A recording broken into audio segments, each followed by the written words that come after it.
अचानक चुन्नी की नजर शीशे पर पड़ती है और उसे अपने पलंग पर गौरी के बदले नागिन बैठे हुए दिखाई देती है। दादा रे दादा, ये का है राम?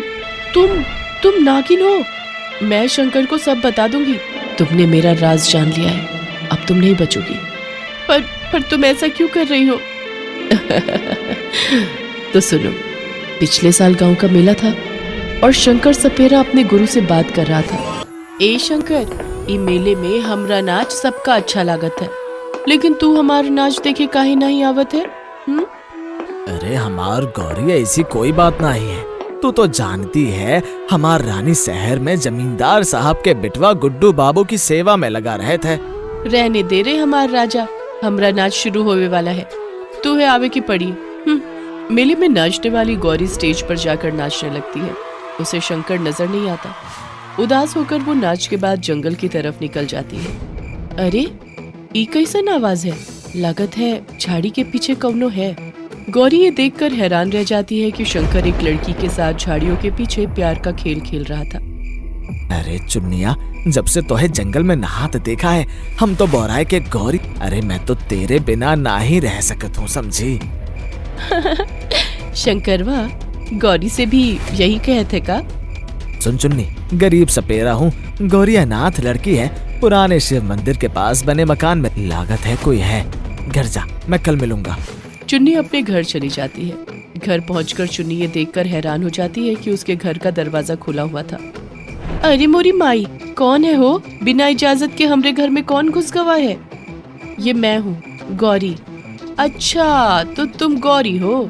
सुनो, शंकर की दया, उसका प्यार मत समझो, वो सिर्फ मुझसे प्यार करता है। तुम्हारे लिए यही अच्छा है कि तुम हमरे रास्ते से कल्टी मार लो। हाँ, शंकर से दूर रह। अचानक चुन्नी की नजर शीशे पर पड़ती है और उसे अपने पलंग पर गौरी के बदले नागिन बैठे हुए दिखाई देती है। दादा रे दादा, ये का है राम?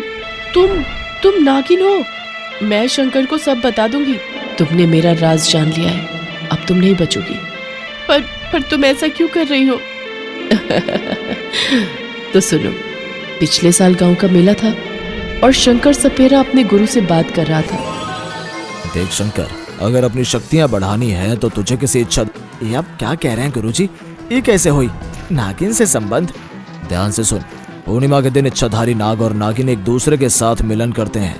वही समय है जब तुझे किसी नाग को बस में करके उसकी नागिन के साथ उसकी खुशी से संबंध बनाना है। लेकिन गुरुजी, अगर नागिन ने मुझे डस लिया तो?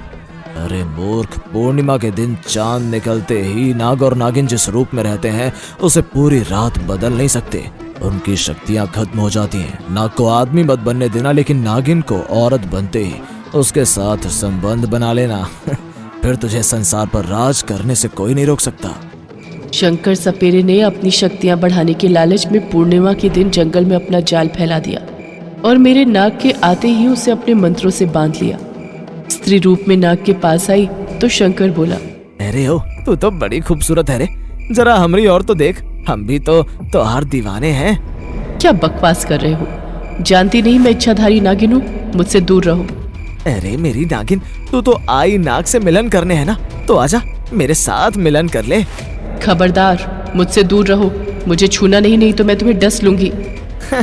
हम सब जानते हैं, अब तुम आज रात तो दोबारा नागिन नहीं बन सकती हो, और अब तो तुम्हारा आदमी नाग नहीं बनने वाला है। जमींदार के बेटे और उसके साथी शंकर ने मेरे नाग के सामने मेरे साथ बलात्कार किया और मुझे जख्मी हालत में छोड़कर वहां से चला गया। इसका मतलब अब शंकर सबसे ज्यादा ताकतवर बन गया है? बिल्कुल नहीं। शंकर ने अपने गुरु की इस बात पर ध्यान नहीं दिया कि उसे ये संबंध मेरी इच्छा के अनुसार बनाना था। मेरे साथ जबरदस्ती करने के कारण उसकी सारी शक्ति भी उससे दूर चली गई। तुम क्या चाहती हो? बदला चाहती हो? क्योंकि मेरे नाग ने शर्म से आग में कूदकर आत्महत्या कर ली। हम तुम्हारे साथ हूँ गौरी, तुम जैसा कहोगी वही हुई। कुछ दिन बाद फिल्म यूनिट वाले यहाँ शूटिंग करने के लिए आ रहे हैं। बस मैं जैसा कहती हूँ वैसा ही करना, बाकी मैं देख लूंगी। गौरी वहां से चली जाती है और फिल्म यूनिट वाले अपनी यूनिट के साथ शूटिंग के लिए आ जाते हैं। गुड्डू बाबू, सुना है इस बार फिल्म की हीरोइनियां बड़ी खूबसूरत है। चले तो आज ही उसे अपना बना लेते हैं। फिल्म की हीरोइन छोटे छोटे कपड़े पहनकर तालाब में स्विमिंग करने लगती है। अरे मधु जी दिखाई नहीं दे रही, लगता है तैरते हुए आगे निकल गई। देखो चुन्नी, इस हीरोइन को अपने घर में बंद करके रख ले। इसे हम अपनी जादुई शक्तियों से खींच कर ले आए हैं, लेकिन ऐसे तो सबको पता चल जाए कि हीरोइनिया गायब हो गई है। कुछ पता नहीं चलेगा, बस देखती जा। गौरी खुद हीरोइन के रूप में तालाब में तैरने लगी। वो रही हीरोइन, दिखाई दे रही है। अरे आप आइए आइए गुड्डू बाबू, शूटिंग देखिए। अरे गजब हीरोइन लाए हो डायरेक्टर बाबू, शाम को महफिल लगवा दो अगर शूटिंग करनी है। जी माई बाप, बस एक बार मधु जी से पूछ लूं। क्यों नहीं बाबू, 2 दिन बाद चांद रात है, महफिल सजनी चाहिए। मैं भी बहुत बोर हो गई हूँ। शंकर, तो फिर जगह फिक्स करके महफिल का इंतजाम करो। जगह तो मैं ही फिक्स करूंगी मिस्टर गुड्डू।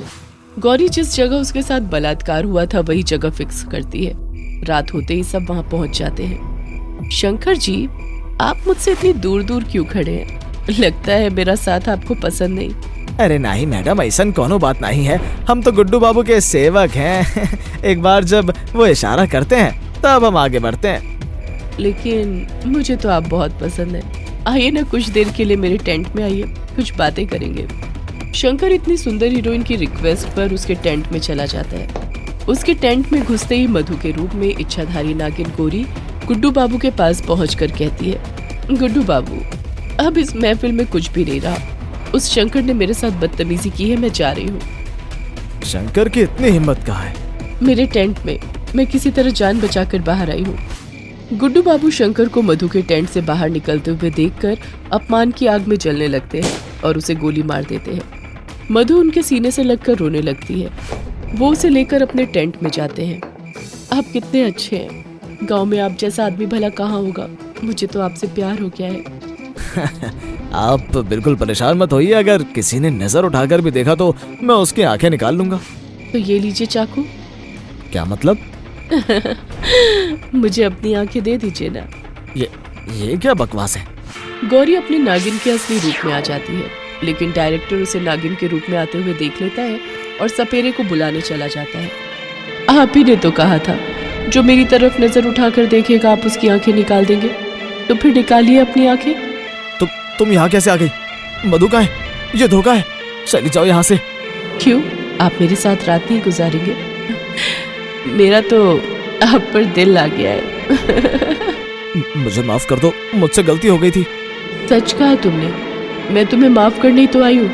अब तुम्हें मोक्ष मिल जाना चाहिए। गौरी जमींदार के सर पर डस लेती है और सीधे चुन्नी के पास पहुंचती है।